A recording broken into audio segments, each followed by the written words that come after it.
गिबियाव बिएन बड' निउस चेनेलाव बयखौ बरायबाय। चेनेलाव गोदानब्ला अननानै चेनेलखौ साबस्क्राइब खालाम आरो खौरांखौ मोजां मोनोब्ला लाइक खालामना हो। दानिया खौरांखौ जोबजासिम फारियै खोनासंलांदो।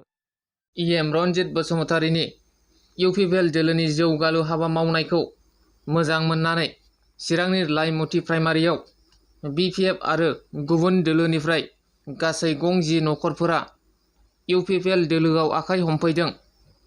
मोनसे मेहेरगोनां हाबाफारिजों गोदानै हाबफैनाय साफ्रोमबो मावथिफोरखौ आर'नाइ गानहोनानै इएम रनजित बसुमतारी बिथाङा बरायनानै लादों। रुनिकाटा सान्थिपुर समबाय समितिनि बिसायख'थिनि फिथायाव देरहासारनो हानाय इउपिपिएलनि सा 9 बिजाथिफोर देरहासारनो हानायफोरखौ आर'नाइजों बरायदों। इएम रनजित बसुमतारी बिथाङा क'क्राझाराव सिखावनि उदखार क'क्राझाराव सासे आइजोनिफ्राय थांनाय हरनि मोनायाव सना बोख्लाबना लाना खारदों। क'क्राझार सहरनि बेसिक ट्रेनिं सेन्टारनि साखाथियाव सिखाव हमदों। बे जाथायखौ मोनानि 8:30 रिंगायाव जादों होनना मिथिनो मोननाय जादों। हमजानाय सिखावा गौरीदेब मुंनि सासे बुरैदब सुबुंनिफ्राय सना बोख्लाबना लाना खारदोंमोन। लोगो लोगोनो सिखावखौ रायजोफोरा होसोनानै हमो आरो हमजानाय सिखावखौ पुलिसनो गथायो। थांनाय मैया सिगाङाव फोसावखानाय बादि आसाम आयेन आफादनि सेक्रेटारियेट अफिसार आरो मावफारियाफोरखौ बर' सोलोंनायनि फोरोंथाय होनाया जागायबाय।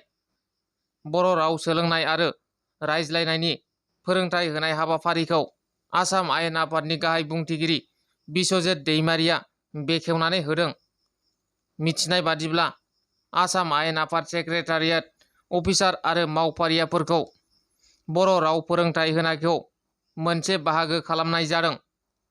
सेक्रेटारियेटनि अफिसारफोरखौ सप्तायाव सानथाम आरो मावफारियाफोरखौ सानथाम फोरोंथाय होगोन। बरपेटा रडआव सोमजिदों मोनाबिलि समाव गुलि गावनाय जाथाय। पिस्तल दिन्थिनानै रां लुथिनो नाजानानै गुलि गावदों सानै दुथां सुबुंफोरा।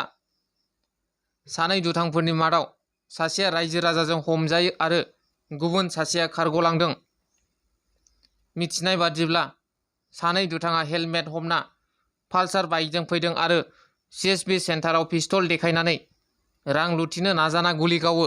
बरपेटा रड शक्ति नोगोराव थानाय स्टेट बेंक अफ इन्डियानि गंसे सिएसपि सेन्टाराव बे गिख्रंथाव जाथाया सोमजिदों।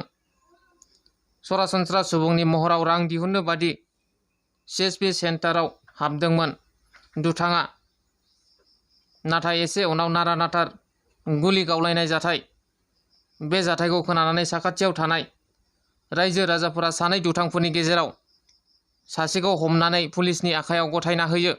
हमजानाय दुथांखौ कामरुप जिल्लानि हाज'नि साखाथियाव थानाय आदाबारिनि फजल हक होननानै मिथिनो मोननाय जादों। जाथायाव सरासनस्रा सुबुंफोरनि सासेबो जोखोम जायाखै होनना मिथिनो हानाय जादों। जोखोम जायाखैब्लाबो ओनसोलनि रायजो राजाफोरा गिखांनाय सोमजिदों होनना फोरमायदों। दिनैनि खौराङा बेखिनियानो। गोजोन्थों।